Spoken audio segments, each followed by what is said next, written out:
When the GameCube would launch in 2001, well, 2002 in the EU, Mario's taller but younger brother Luigi was given another chance in the spotlight after the pants Mario had missing, which I'm guessing a lot of people want to forget about really. Luigi's Mansion was a successful launch title on the GameCube, but some people criticized the game's short length and they just wanted a proper Mario game. But then in 2013, the series was given another chance with the 3DS sequel, Luigi's Mansion 2, or Dark Moon if you are living in the USA, which was a huge improvement over the original. Now, after an arcade cabinet and a 3DS port of the original, Luigi is back for a third run sucking up ghosts, even if he doesn't like it. But will you be interested in busting up ghosts in this new mansion? Welcome to the HUD everyone! I'm Zacharoni, and today I'll be a waiter who will be going through some of the features the game has to offer, so without further ado, please be seated and here are the toppings on Luigi's Mansion 3.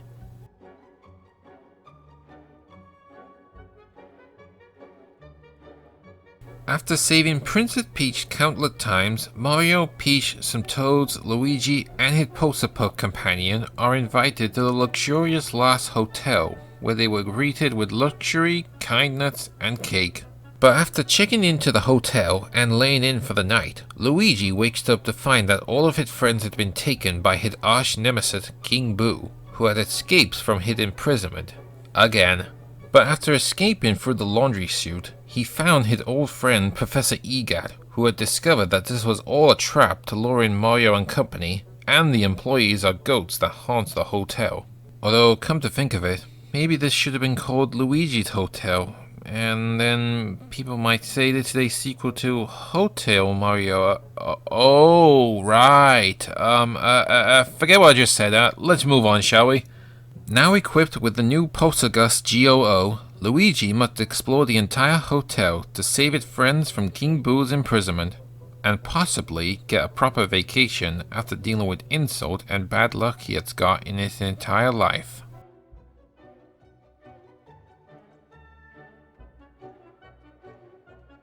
Those who are unfamiliar, Luigi's Mansion is an adventure series involving catching ghosts, puzzle solving, and cowardly sense of humor.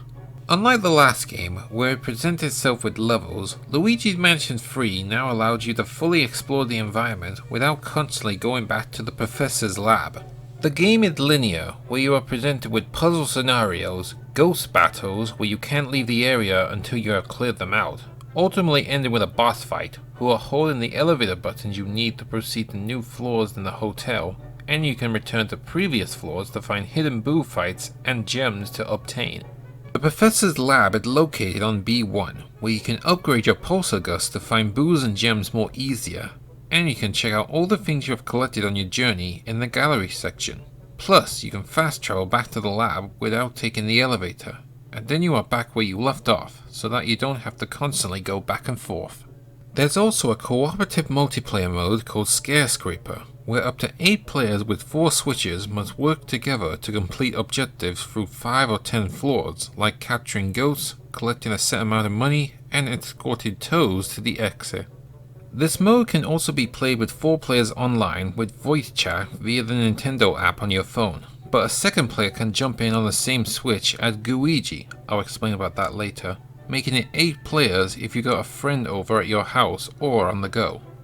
Finally, there's a local competitive mode called Scream Park, where 2 to 8 players compete against each other in 2 teams in 3 modes. Ghost Hunt is where 2 teams score points for capturing different ghosts, Coin Floating is where you collect coins in a swimming pool, and Cannon Barrage is where you load a cannon and fire it at targets at the right time.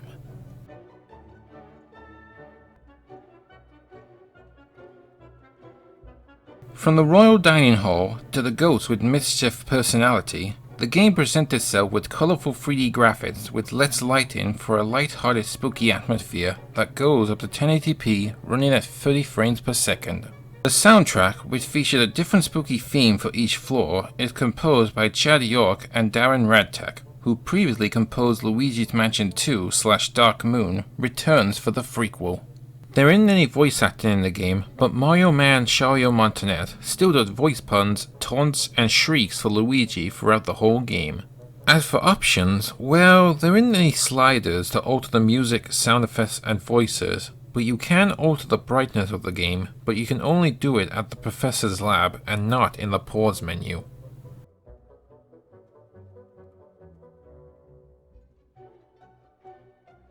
Unlike Luigi's older brother Mario, who can jump, double jump, triple jump, long jump, side jump, wall jump, and use power-ups, Luigi is grounded, with its only main defense is the Poltergust, which he can use to suck up rubbish and blow out big objects that can't fit into it. However, he can't just suck up goats instantly. You'll first have to use the flashlight by charging it up, and then once you release it, you'll stun any ghosts that get caught into it. Yeah, I know it's got a real name, but I just can't pronounce it really. And once you start sucking them in, a number will appear next to them, and it will count down as long as you keep pulling them back in the opposite direction. However, some ghosts will wear helmets, sunglasses, and shield to protect themselves from the flashlight, so you have to figure out a way to caught them off guard when their eyes are not protected. But beside from the main ghosts, you'll also encounter other ghost types ranging from big ones that can only be sucked up from behind, while orange ones will hide in objects that will throw stuff at you. And your health is displayed on the top left corner, which can be refilled with hearts that are dropped from enemies or found in the environment. Now let's talk about the new mechanics in the game. When sucking up ghosts, a circle next to him starts filling up, and once it's full, Luigi can slam them into the ground and into other ghosts as well, that will quickly decrease their countdown number. The suction shot is a plunger with a rope that he can fire at objects to pull away with the Poltergust, and he can do a quick burst by pressing both triggers at the same time that can launch him a little up in the air, and can push back ghosts from him for crowd control. But the big new addition is Luigi, who you can summon by pressing the right analog stick and then control him, which he can be used to slip through barred doors and spikes, and can use the Poltergust to suck up ghosts as well. Oh, and a second player can jump in as him in co-op anytime throughout the game.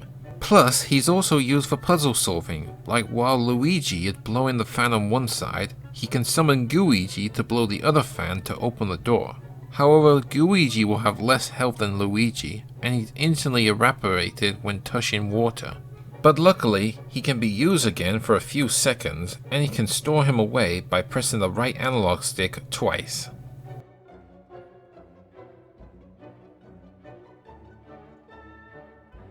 Luigi's Mansion 3 will cost you £49.99 at retail that requires 26.0 megabytes of storage, while at digital it will also cost you £49.99 that requires 6.3 gigabytes of storage. And as for future content, Nintendo promised that there will be paid DLC for its multiplayer modes in the upcoming future.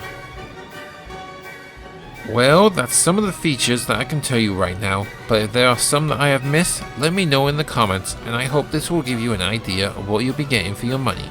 Check back with me later, and I'll tell you what I think of Luigi's Mansion 3 in a Seconds Helpings video, and if you like what you see, be sure to like, share, and subscribe to my channel. But until then, I'm Zacharoni. Enjoy your pizza, and I'll see you next time.